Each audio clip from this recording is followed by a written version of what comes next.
Hey, it's your open source advocate, and I'm back with another video. This one is by request, so I'm going to go through basically setting up an ERP system, and this one's called ERPNext. So this is an entity resource planning system. Basically, can you control your inventory, your stock, your suppliers, your selling? I mean, just so many different aspects about a business that it's not funny, and a really good ERP system can make all the difference in the world as to how many people you have to hire and have using those systems and in those systems. So if you have a really good ERP system, you can potentially cut down on how many people you have to hire to deal with your ERP side of your business, and then reallocate that money in those positions to people on other parts of the business that may need it. So I'll say right now, the company I work for makes an ERP system for government. It is a professional level system, enterprise level system. I am not familiar with ERP. I don't know a lot about ERP because I don't work on that part of the system. I work on public safety, again, law enforcement, fire, EMS. But ERP is a huge part of my company's business, and I know it's a huge aspect to any business having a good ERP system. So I am going to go through the setup and install of ERPNext, and I'm going to use the Docker version of it. So there are other ways to install ERPNext. You can install it straight up on your server.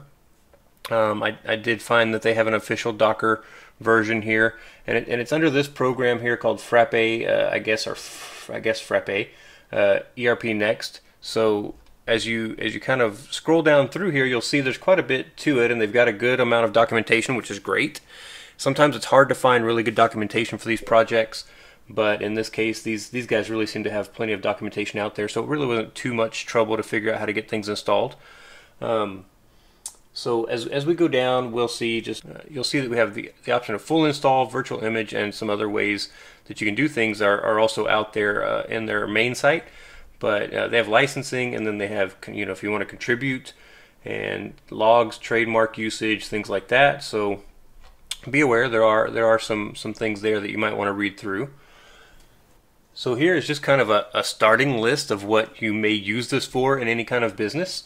So accounting, inventory, CRM, sales, purchase, HR management system, project management, support, asset management, quality management, manufacturing, website management, and then you can customize ERPNext, and also there's a lot more here. So you can click on any of those things to kind of get that information.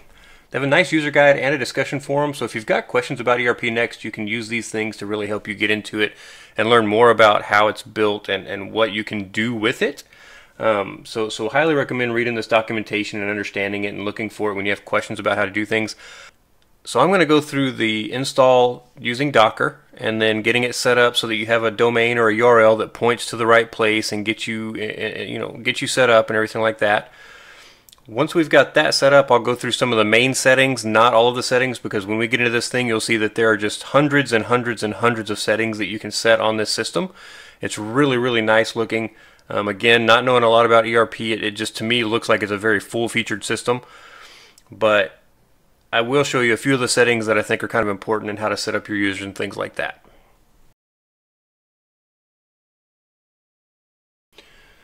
So when you come to this link, right here under full install, you'll want to go out here and click on this next link. It takes you to the next place that you need to go in order to kind of find where the information is. And they've got a couple of different ways that you can install this even with Docker. So they have different ways that they call it, basically by benches, I guess. So a single bench or a multi-bench. We're going to do the single bench installation, and here they have Docker installation set. So as you move down, they've got some pretty decent instructions for you to kind of understand and figure out exactly what you need to do.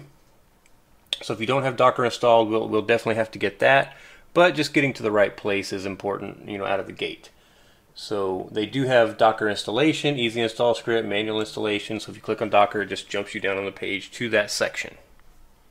Alright, first thing we have to do is set up basically a server. So I'm going to use DigitalOcean for this, and I'm going to hit create and then droplet. And we're just going to leave it on Ubuntu 2004. That is perfect because it's the newest long-term release system. I'm going to go to the $10 droplet here, and Now, depending on how many people and how much stuff you're expecting, you may have to go higher than $10. But it ran fine for me on the $10 droplet when I did it the first time through, so that's what I'm going to use this time. But be aware, you may need to use something a little bit higher. As we move down, I'm going to hit on New York here. That's pretty close to me. I mean, honestly, New York, San Francisco, kind of the same distance from me. I'm in Texas, so right in the middle of the country. But you want to pick somewhere that's, you know, geographically close to your location to get better speeds, basically. I'm going to keep moving down here. I'm just going to go ahead and pick my SSH keys. And as we move down, I'm going to put in what I want my URL to be and what I'm going to set it as. So erp.opensourceisawesome.com. I'm going to check my spelling here. Alright, once you've got the URL in there and you've checked your spelling, everything looks good, you're just going to move down and you're going to hit on Create Droplet.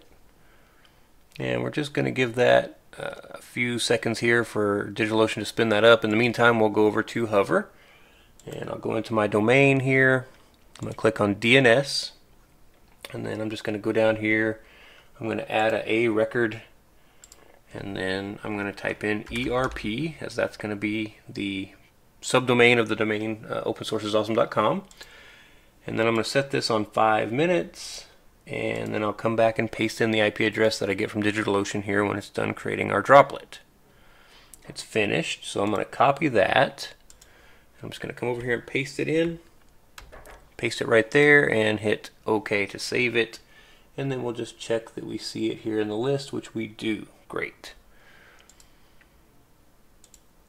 Now the first thing we're going to want to do is update and upgrade our server, but after that we want to install Docker. So on DigitalOcean, whether you're using DigitalOcean or not, if you're using a different VPS, whatever, if you're running on Ubuntu, there's instructions out there on how to install Docker CE on Ubuntu. Just go out there and Google it. You'll find this link, but I'll put it in the show notes as well. But it's pretty straightforward to get this installed, so I just wanted you guys to know that it is out there. So I'm going to go ahead and bring up my terminal, and I'm going to SSH and I'm root at. And I'm just going to paste in the IP for now. It may already be set up for the URL, but we'll just go by IP first. Get logged in here, and then sudo apt update, sudo apt upgrade -y. We'll let that run through and do its thing here.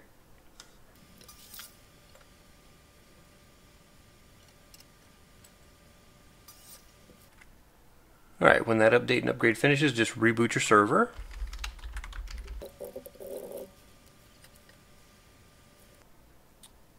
Alright, I've given it about 20 seconds. I'm going to SSH back in, but this time I'm going to use the URL that we created for this server. Alright, we're in. Now we want to go and do the actual Docker install. So I'm just going to copy the commands off of the instructions here. And I've already done the update, so I'm just going to grab this one. I'm going to copy that. Alright, copied that command. I'm just going to paste it in here.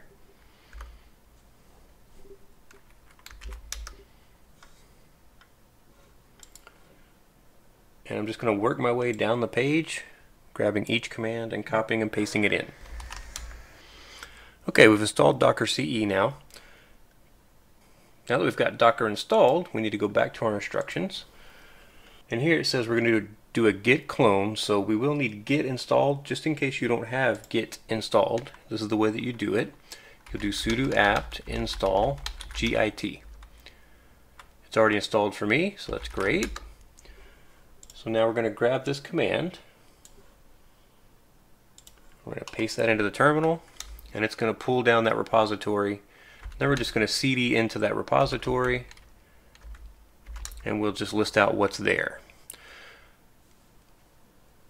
So there's a few things here that you need to be aware of, and there's a few steps we have to take in order to get ERPNext installed. So first they have this env local, env example, and env production. So these are environment variable files that they've already set up for you. So the env example, you can just take a look at that if you want to see what it looks like. Env example. And you can see there's just a few things here. There's not really a lot in it. If you look at env, and let's clear this, cat env local, it's got quite a bit more stuff in it as far as the environment variables. Now, The local is what you would want if you're going to do development, if you're going to be working on ERPNext and adding features or functionality to it. If you're going to run this as part of your actual system for your business, then you want to do env production. So let's clear one more time and we'll do cat env production. And you'll see just a slight difference in the environment variables on this screen. And there are some changes that we need to make, so let's go ahead and go through that. So we'll clear and then we'll do nano env production. So the first one you want to change here is your Let's Encrypt email. So let's just go up here and I'm going to change this to my email, but you would want to put in your email, of course. So the version, this is currently set to Edge, which means this is the latest version, like kind of on the development branch. So it's got all the latest features and stuff, but there may be not as much stability. If you don't want the Edge version, you can go look up what the latest stable version is of ERPNext, and you can put that here instead of Edge. So you would just find that version number and basically backspace out Edge and put in that version number.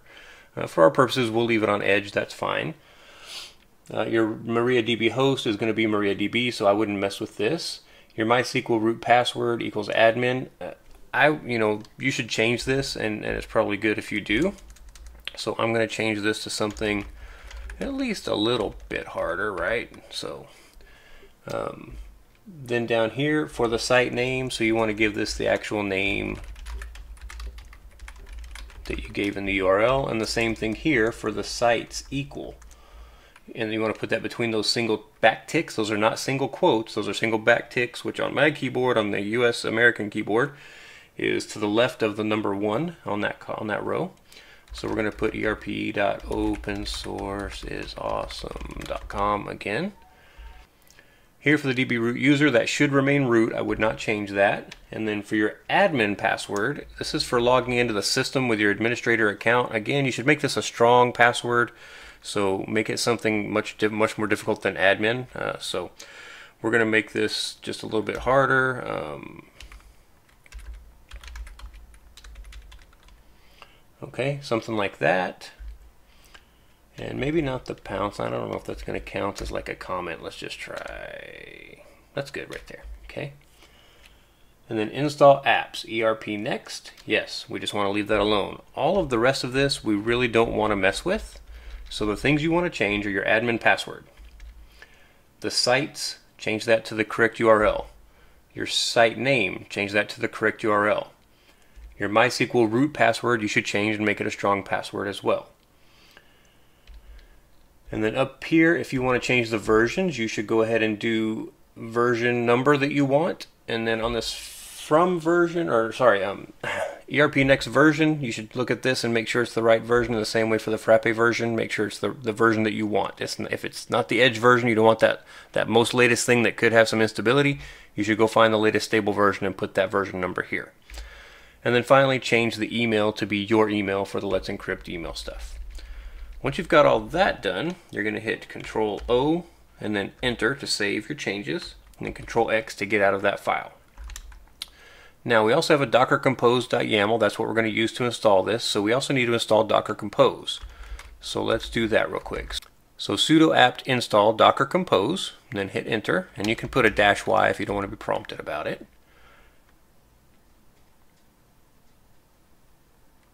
And once that's done, just clear out the terminal here. Now that we've changed the env production file, we need to copy that to a separate file. So we're going to do cp env-production, and then we're going to say .env. This is what the docker compose file is going to be looking for, is a file called .env. Now that we've copied that, we'll do ls-al and make sure that we see our .env file listed there. If you don't do the -a, you're not going to see all of the files with a period before them. They're hidden files. Now let's look at the docker compose.yaml file. So the first thing it has is traffic or traffic. I guess it's pronounced traffic, but this is kind of like Nginx. It's a reverse proxy that helps you host websites and proxies traffic through. So it's got a whole bunch of things here that are kind of set up already. This is nothing we need to mess with. I just want you to take a look at it. So here you notice it's got ports 80 and 443. If you're going to be installing this along with a bunch of other Docker containers, or for some reason your 80 and your 443 are already taken, You should change these first two. So this is the host side, this is the Docker side. You want to leave these two after the colon alone, but you would want to update these ports to unused ports, and then you'll need to use something like Nginx Proxy Manager to forward that properly from 80 and 443 through. So now it's also creating some volumes here. So you've got a certificate volume, which is going to be /let's encrypt, and then your var run docker.sock is mapped to var run docker.sock, and then it's set as read only. It's also setting up Nginx. So all of these things here that you see, these are environment variables that it's going to use. So these are already set.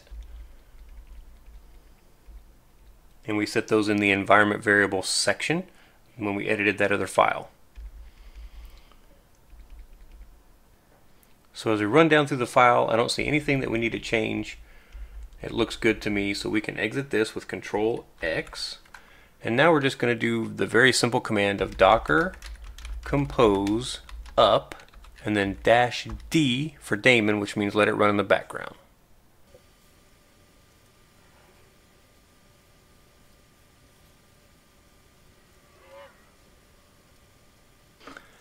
Alright, once everything finishes installing, you should see a done symbol here. If you don't have any errors and everything went well, it's going to take a few minutes for the ERPNext software to actually get up and running, because it does do a build process once you do the Docker install. So be patient. When you go straight to your site right after this finishes, it's probably not going to come up right away. You'll want to wait maybe 5-10 minutes. I don't remember exactly how long I waited last time, but it wasn't very long. After that, when you restart the containers, it shouldn't take quite as long. But just be aware there is a build process that happens. While we're waiting, we can look at the Docker PS itself. And you can see there's a lot of containers here. So I'm just going to make this a little bit smaller for a second so you can actually see once I get them all on one line. So this is really tiny, but look, I mean, these are all each a separate Docker container that are running right now on the system. So this is everything that it uses to run ERPNext. I have nothing else running on this server. This is a fresh server. So just so you can see kind of what it actually takes. All right, get this back up here. So we're going to give that a few minutes, and then we'll come back and look at the user interface. Well, it's been a day since I set this up and ran it, and I have not checked this site since then. Had some construction happening outside that was making a lot of noise. So let's see if this thing is up and running and ready. All right, we get our first login page. Good. So just to be clear, whenever you get to this, it's administrator out of the gate. It is not an email address. And then it's whatever you set up in the configuration file as your password, which I think was just like that. Let's see if I remembered right. I don't. Let's try again. There we go. That's going to hit it. Oh yeah, now we can add that to Bitwarden. Good. All right. So once you get in, then you're going to get to this wizard and you pick your language, select your region. So in my case, I am in the United States, so I've got to jump way down here to the U. And then I am not in Alaska. I am in Central Time. America, Chicago will work. I am nowhere near Chicago, but that's Central Time. And then the US dollar is fine. Now for your region, wherever you live, you should of course pick the appropriate values there. Don't just copy what I'm doing. Full name, so this is your information. And there we go, and a password. I don't want that password, so let me put one in that I can remember. Something like that. Let's try that again. Can't type and talk at the same time. Okay, so select your domains. So depending on what field are you setting up the ERPNext for is kind of why this asks these questions. So if it's education, distribution, manufacturing, retail, services, agriculture, healthcare, nonprofit. Okay, so you can kind of pick the ones that you want. You notice a few of these have beta listed next to them, so just be aware of that. But I'm going to say education, and then we'll say services, and I will move forward. And then company name, this would of course be your name. And that works. what does it do?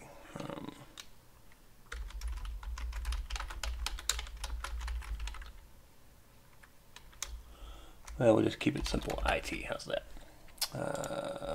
Bank name. Put in whatever bank you use, and we will do chart of accounts. I'll just leave it standard. I don't really know what the difference is here, but you can check this out to see. Let's see, view chart of accounts. Okay, so if you have accounts and then you want to see numbers, let's close that and change it and see what it looks like. Oh yeah, so you get the account numbers with it. So depending on what you want, kind of set that the way that you want to. I'll just leave mine standard. And then start date is not today, but financial year start date, so you can kind of set that up. Click right on through and it's going to start setting up the system. So be a little patient while this runs through. Alright, so this is what the site looks like whenever you first come into it and you're not logged in. So this all can be pretty well customized. I'm sure this can all be pretty well customized, but this is just kind of how it looks. So let me just go back to login here. And hopefully it does remember some credentials for you. Now I did set up an account, but I don't think that's gonna give me a system admin account. Let's look here and see. There are settings. Oh, maybe so. So maybe I did set up myself as a system admin, which is great. When you first get in and look at settings, you'll see all of these settings. I mean, there's just lots of settings here for all kinds of different things. And when you click into system settings, you'll see that there's quite a bit of settings there. And as you kind of keep going through those different things, you can use the little breadcrumb trail here to get back. It's a little bit quicker. But there's project settings, there's print settings, there's account settings, there's selling settings, there's HR settings, there's support settings, there's education settings. I mean, just on and on and on and on. So I want to go through a little bit of this and talk about a few things that it's worth knowing. So here in the portal settings, you can set the default role of your new people signing up. So if they're going to be customers or contractors or things like that, just depending on who you're expecting to sign up for your site, you can set what that default role will be. And then additionally, you can also set a default path for that person whenever they log in. So if the contractors are going to log in and you always want them to go to, you know, a certain section here on the left. So if we go back here, if you set that to stock, and this is where you wanted them to show up, then you could set this as /stock. So basically, back in those settings, you can go back and set that as /stock for that user type, for that role. Now here you can also define what the menu looks like for that portal, so you can hide the standard menu that I've been showing you here that you get whenever you go back to the main page, and instead you can say here are the different things that they'll have available on their menu, and you can check and uncheck the items that role should have or have access to. Now again, you're just setting the default role when someone signs up, so anybody who signs up would get that role, but if you have people who are signing up that are your employees and they need a different role, you can go into the system and change that at any point. So a couple of things here under the system settings that I want to talk about. As you're going through this, you'll notice a few things, and first of all, I really want to cover the two-factor authentication. This is really an important aspect of anything whenever you're talking about security for a site. So two-factor authentication is where you can set up a way that someone puts in their username and password, and then there's a second factor to help them authenticate. I highly recommend the OTP app setting, and then get you an OTP application on your phone or smart device. It's really nice. You almost always have your phone with you, and whenever you need that second factor, then you've got it right there in your pocket usually. As far as email here, this is really just kind of your email sign off, your footer, I guess you'd say. There's a couple of little settings here, but this is not where you set up the actual email information like your SMTP servers and things like that. That's in a different section, so we'll get to that in just a minute.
So up here in the upper right, you also have a settings option, and whenever you click on that, you'll see that you have your profile settings. You'll have your profile. So when you click on the settings up here in the upper right, you'll see that you have your profile and then your settings, and quite a few other things here that you can look at that are more specific to you versus the settings over here in the left side menu. So I'm going to log out real quick because I think that when I set up my user, I'm not set up as a system admin right now. And I'm not seeing all the options, so let me get logged out and then I'll log back in and we'll go through that. Alright, so to set up your actual email domain and email accounts, you need to move below these cards, and down here you'll see data, email notifications, website. So you've got a few other things down here below this, and you actually want to come to email domain. And you'll see there's one here set up already as example.com, so you can either edit this one to make it what you actually want, or you can click on new. Then you can come in here and put in what's your email address going to be, your email server, and whether you should use IMAP or SSL, and then the port number for the incoming email. So if you're using something like mail in a box, then you would put in your user at, and this could be a generic user. It wouldn't have to be in fact your user. And then email server is going to be and it does use IMAP, and the port is 995, I believe. We'll just say that it is. And then my SMTP server, and this uses